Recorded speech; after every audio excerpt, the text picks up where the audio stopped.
Olá, meu nome é Arine Riso Borges e hoje eu vou apresentar o trabalho Síndromes gripais e infecção por coronavírus em pacientes usuários de imunossupressores no DF, um estudo de caso controle. A pandemia pela Covid-19, declarada em março de 2020 pela OMS, já supera 150 milhões de casos no mundo. Foram identificados que alguns grupos apresentavam maior risco de evoluir para casos graves e que apresentavam uma maior taxa de mortalidade, entre eles os imunossuprimidos. Devido a isso, surgiu uma preocupação com os pacientes portadores de doenças reumatológicas, pois esses faziam parte do grupo de risco em virtude da imunossupressão causada pela doença de base ou pelo tratamento. E já é conhecido que a terapia imunossupressora é associada ao maior risco de complicações por infecções virais, bacterianas, fúngicas e parasitárias.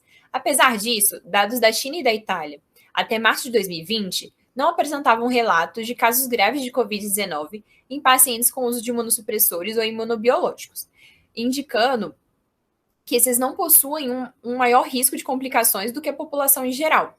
Então, seria esse uso de imunossupressores um fator de risco ou um fator protetor? Então, essa pesquisa ela tem como objetivo comparar a frequência de síndromes gripais e infecção pelo SARS-CoV-2 em pacientes com doenças reumatológicas imunomediadas em uso de imunossupressores, com os pacientes em uso de outros esquemas terapêuticos. Este estudo é um corte transversal do estudo multicêntrico Maripinote 2. Foi realizado a partir de um questionário telefônico.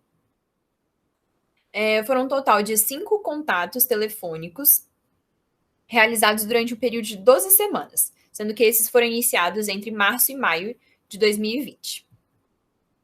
Foi realizada uma comparação entre os pacientes com doenças reumáticas que faziam uso de imunossupressor com aqueles que não faziam uso dessa medicação. E para os testes estatísticos, P menor do que 0,05 foi considerado significativo. Um total de 373 pacientes foram incluídos nesse estudo. 170 faziam uso de imunossupressor, 91% eram mulheres, com uma média de idade de 45,7 anos. Os pacientes em uso de imunossupressores, eles apresentavam um perfil similar ao dos demais pacientes entrevistados. Em relação à comorbidade, a principal delas foi a hipertensão. As outras doenças associadas eram doença renal, doenças pulmonares, cardiopatias e diabetes mellitus.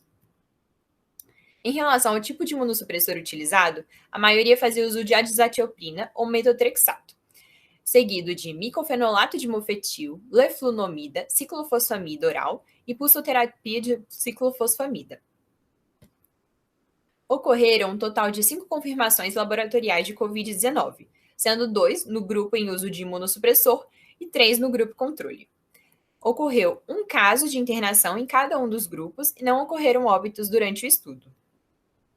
Entre os pacientes que apresentaram sintomas gripais durante o estudo, os principais sintomas foram coriza, tosse, cefaleia, dor de garganta e febre. Sendo que o principal sintoma no grupo em uso de imunossupressor foi a tosse e no grupo controle a coriza. No modelo multivariado final foram significantes a idade e o uso de imunossupressor. A frequência de sintomas foi 66% maior nos pacientes que faziam uso de imunossupressor, com um ano comparados àqueles que não faziam uso dessa medicação. O perfil epidemiológico da população do nosso estudo foi, no geral, similar ao encontrado na literatura, com predomínio de mulheres com idade próxima aos 50 anos. Em relação às comorbidades, elas se apresentaram semelhantes, porém a prevalência das comorbidades no nosso estudo foi um pouco inferior. A prevalência de Covid-19 no nosso estudo foi possivelmente inferior ao real, mas isso devido ao subdiagnóstico da Covid-19 no DF devido à baixa disponibilidade de testes. E essa pesquisa, né, ela evidenciou uma maior prevalência dos sintomas no grupo em uso de imunossupressor, que também é demonstrado na literatura atual estudada, refletindo essa maior susceptibilidade do grupo. Obrigada.